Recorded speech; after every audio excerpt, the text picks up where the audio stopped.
Winnie-the-Pooh by a Milne. To her, hand in hand we come, Christopher Robin and I, to lay this book in you lap. Say you're surprised. Say you like it. Say it's just what you wanted. Because it's yours. Because we love you. Chapter 1, in which we are introduced to Winnie-the-Pooh and some bees, and the stories begin.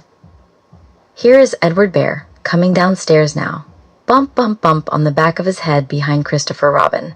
It is, as far as he knows, the only way of coming downstairs. But sometimes he feels that there really is another way, if only he could stop bumping for a moment and think of it. And then he feels that perhaps there isn't. Anyhow, here he is, at the bottom, and ready to be introduced to you, Winnie-the-Pooh. When I first heard his name, I said, just as you were going to say, but I thought he was a boy. So did I, said Christopher Robin. Then you can't call him Winnie?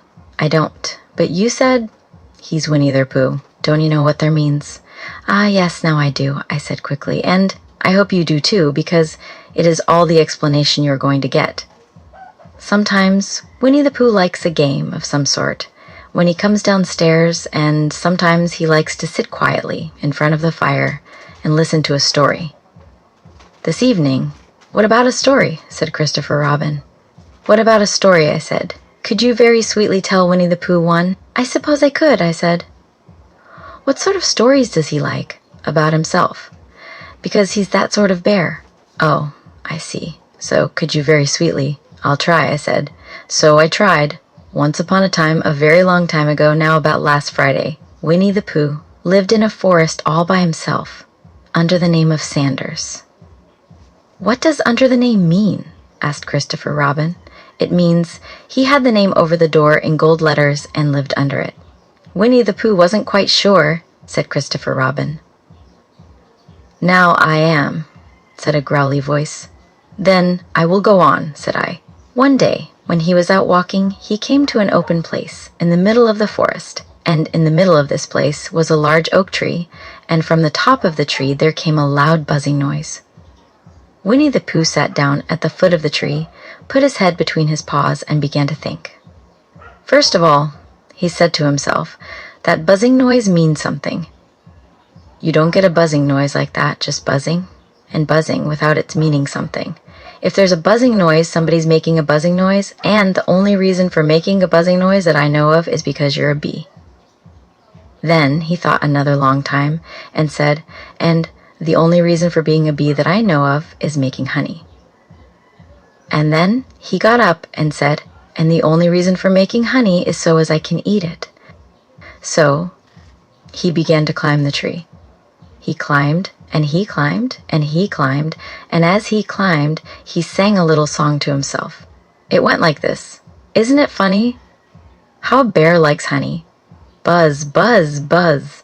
I wonder why he does. Then he climbed a little further, and then just a little further. By that time, he had thought of another song. It's a very funny thought that if bears were bees, they build their nests at the bottom of trees. And that being so, if the bees were bears, we shouldn't have to climb up all these stairs. He was getting rather tired by this time, so that is why he sang a complaining song. He was nearly there now, and if he just stood on that branch, crack. Oh, help, said Pooh as he dropped 10 feet on the branch below him. If only I hadn't, he said as he bounced 20 feet on to the next branch. You see, what I meant to do, he explained, as he turned head over heels and crashed onto another branch 30 feet below, what I meant to do. Of course, it was rather, he admitted as he slithered very quickly through the next 6 branches.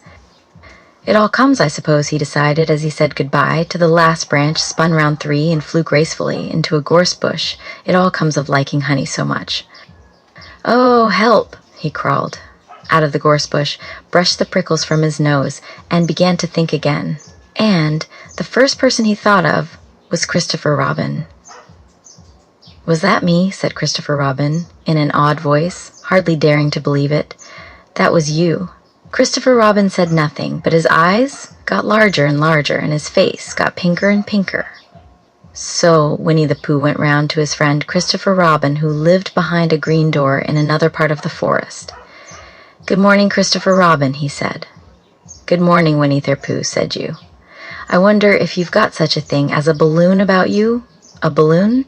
"Yes, I just said to myself coming along, I wonder if Christopher Robin has such a thing as a balloon about him."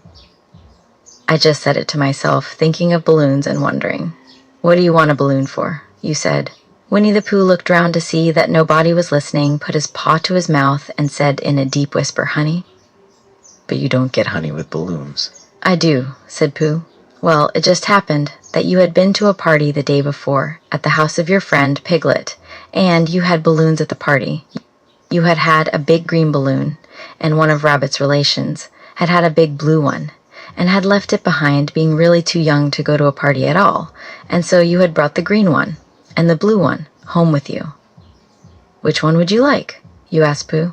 He put his head between his paws and thought very carefully. "It's like this," he said. "When you go after honey with a balloon, the great thing is not to let the bees know you're coming. Now, if you have a green balloon, they might think you were only part of the tree and not notice you, and if you have a blue balloon, they might think you were only part of the sky and not notice you, and the question is, which is most likely?" "Wouldn't they notice you underneath the balloon?" you asked. "They might or they might not," said Winnie-the-Pooh. "You never can tell with bees." He thought for a moment and said, "I shall try to look like a small black cloud. That will deceive them." "Then you had better have the blue balloon," you said, and so it was decided. Well, you both went out with the blue balloon, and you took your gun with you, just in case, as you always did, and Winnie-the-Pooh went to a very muddy place that he knew of, and rolled until he was black all over, and then, when the balloon was blown up, as big, and you and Pooh were both holding on to the string, you let go suddenly, and Pooh Bear floated gracefully up into the sky and stayed there, level with the top of the tree and about 20 feet away from it. "Hooray!" you shouted. "Isn't that fine?" shouted Winnie-the-Pooh down to you. "What do I look like?" "You look like a bear holding on to a balloon," you said. "Not," said Pooh anxiously, "not like a small black cloud in a blue sky?" "Not very much." "Ah, well, perhaps. From up here it looks different, and as I say, you never can tell with bees." There was no wind to blow him nearer to the tree, so there he stayed. He could see the honey, he could smell the honey, but he couldn't quite reach the honey. After a little while, he called down to you. "Christopher Robin," he said in a loud whisper. "Hallo, I think the bees suspect something." "What sort of thing?" "I don't know, but something tells me that they're suspicious. Perhaps they think that you're after their honey, and maybe that. You never can tell with bees." There was another little silence, and then he called down to you again. "Christopher Robin?" "Yes. Have you an umbrella in your house?" "I think so. I wish you would bring it out here and walk up and down with it and look up at me every now and then and say, 'Tut, tut, it looks like rain.' I think if you did that, it would help the deception which we are practicing on these bees." Well, you laughed to yourself, "Silly old bear." But you didn't say it aloud because you were so fond of him, and you went home for your umbrella. "Oh, there you are," called down Winnie-the-Pooh as soon as you got back to the tree. "I was beginning to get anxious. I have discovered that the bees are now definitely suspicious." "Shall I put my umbrella up?" you said. "Yes, but wait a moment. We must be practical. The important bee to deceive is the queen bee. Can you see which is the queen bee from down there?" "No. A pity."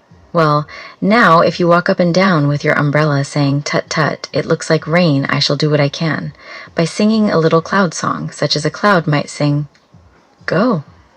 So while you walked up and down and wondered if it would rain, Winnie-the-Pooh sang this song, "How sweet to be a cloud, floating in the blue. Every little cloud always sings aloud. How sweet to be a cloud, floating in the blue.